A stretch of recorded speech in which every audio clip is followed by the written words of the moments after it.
Hi, பிரச்சனையா நான், பிரச்சனைக்காகவே நான். இன்று நான் பார்க்க போகும் பிரச்சனை தமிழ்நாட்டு பிரச்சனை. மத்திய அரசு நேஷனல் எஜுகேஷன் பாலிசியில் மும்மொழி கொள்கை அறிமுகப்படுத்தியிருக்கு. இந்தியா ஃபுல்லாக ஒத்துக்கினாங்களும் தமிழ்நாட்டில் அதை எதிர்க்கிறாங்க. காரணம் கேட்டால் திராவிட கொள்கை 1939 65 நாங்கள் எதிர்த்தோம். நாங்கள் தமிழ்நாட்டில் 2 மொழி கொள்கை தான் ஃபாலோ பண்ணுவோம்னு பேசுகிறாங்க.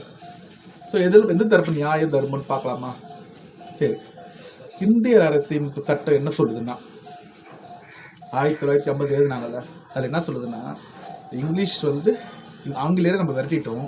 ஆனால் ஆங்கில மொழியை விரட்டணும். அது எப்படி விரட்டுதுன்னா 15 வருஷம் வரையும் அலுவலக மொழியாக ஆங்கிலம் இருக்கட்டும், அதுக்கப்புறம் ஃபுல்லாக இந்தியா மாத்திரம் சொல்லிட்டு ஒரு கான்ஸ்டியூஷனில் ஒரு ப்ரொவிஷன் எழுதியிருக்காங்க.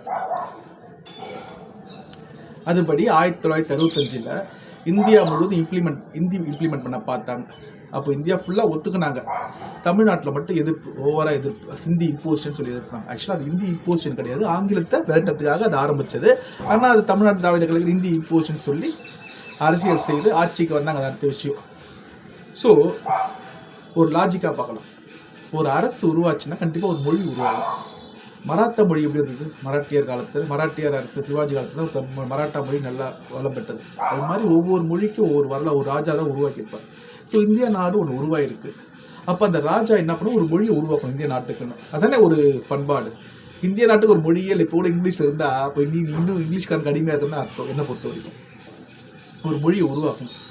இந்தியா யூனிட்டி இன் டைவர்சிட்டி, நிறைய மொழி இருக்குது. ஆனால் இந்தியாவுக்கு ஃபுல்லாக ஒரு பொதுவான மொழி சமஸ்கிருதம் இருக்குது. எல்லா மொழியும் எல்லா லிட்ரேச்சர் வரைக்கும் பார்த்தீங்கன்னா சமஸ்கிருதம் எல்லா இந்தியாவோட மொழி எல்லாத்துலேயும் டிரான்ஸ்லேட் பண்ணியிருக்காங்க, மொழிபெயர்ப்பு பண்ணியிருக்காங்க. ஸோ நியாயமாக பார்த்தா சமஸ்கிருதம் தான் இந்தியாவுடைய தாய்மொழி. அப்புறம் தமிழ் சொல்லலாம். தமிழ் தனியாக இருக்குது லிட்ரேச்சர் இருக்குது. சரி, ஸோ ஒரு நாடு உருவாக்கிட்டாங்க. ஒரு மொழி உருவாக்கணுமா வேணாமா? ஆனால் நேரு ஃபெயில்டு. அவருக்கு பதவி மேலே ஆசை. அதனால் அதை இம்ப்ளிமெண்ட் பண்ணல. சரி, ஒரு வாய்ப்பு கொடுத்தார். எப்போ மக்களாக விரும்புகிறாங்களோ, எப்போ அந்த அரசு அது ஒவ்வொரு மாநில அரசு விரும்புதோ அப்போ நம்ம இந்தியா புகுத்தலான்னு விட்டாங்க. இப்போ மோடி வந்தார். மோடி என்ன பண்ணுறாரு, அவர் 15 வருஷமாக ஆச்சுட்டார்ல. ஸோ இந்தியை ஒரு இந்திய நாட்டு மொழியாக ஆக்கணும், இங்கிலீஷை விரட்டணும். அப்போ தான் ஒரு அர்த்தம் இருக்கும். இப்போ எதுக்கு விடுதலை நாள் கொண்டாடுற? சுதந்திர போராட்டத்தியாக எதுக்கு கொண்டாடுற? நியாயம் வேணாம். எதுக்கு கொண்டாடுற? அவனுக்கெல்லாம் இங்கிலீஷ்காரனை விரட்டணும். இங்கிலீஷ்காரன் எவ்வளோ பேர் இது பண்ணால் அவன் மொழி கல்ச்சரை கொண்டு அதெல்லாம் விரட்டணும் சொல்லி தான் ஆரம்பித்தாங்க. ஆனால் இங்கிலீஷ் மொழியை தூக்கி பிடிச்சா என்ன நியாயம்? அதனால் மோடி யோசிக்கிறார். அவர் இது ஒரு இந்திய பிரதிநிதியாக யோசிக்கிறார். அது நியாயம் இருக்குது. தமிழ்நாட்டுக்கு வரமா? தமிழ்நாட்டு பிரதிநிதிகள் இருக்காங்க. ஹிந்தி இம்போசிஷன் கிடையாது. அவங்க என்ன சொல்கிறாங்க, இங்கிலீஷை விரட்டணும், அப்போ ஹிந்தி தான் வரணுன்றாங்க. நீங்கள் என்ன சொல்லணும் நியாயமாக பார்த்தா? இங்கிலீஷும் தேவை, இந்தியும் தேவை, தமிழ் போதுன்னா நீ ஒரு டிரான்ஸ்லேட் வச்சுக்கலாம் தான் சொல்லணும், யுனைடெட் நேஷன் மாதிரி. ஆனால் இந்த பைத்தியார பசங்க இங்கிலீஷை தூக்கி பிடிக்குதுங்க. அது எனக்கு அப்பவே புரியல. இங்கிலீஷ்காரனோட கைக்குள்ளியாக இருப்பாங்களான்னு இந்த திராவிட கட்சிகள்லாம். இங்கிலீஷை தூக்கி பிடிக்கிற நீ தமிழ்நாட்டிலே தமிழ்நாட்டிலே வாழ ஆசைப்படுறது ஆங்கிலம்னா அப்போ மதராச மாகாணத்தை ஆண்ட மாதிரி ஆண்டு வந்தேனே.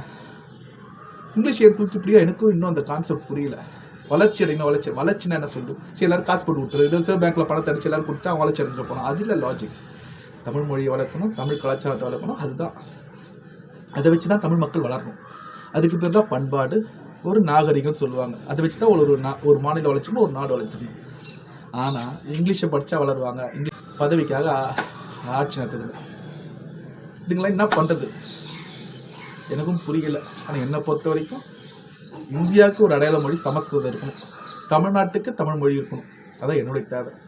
இங்கிலீஷ் போகுமா தமிழ்நாடு இந்தியா விட்டு? பார்க்கலாம். நன்றி.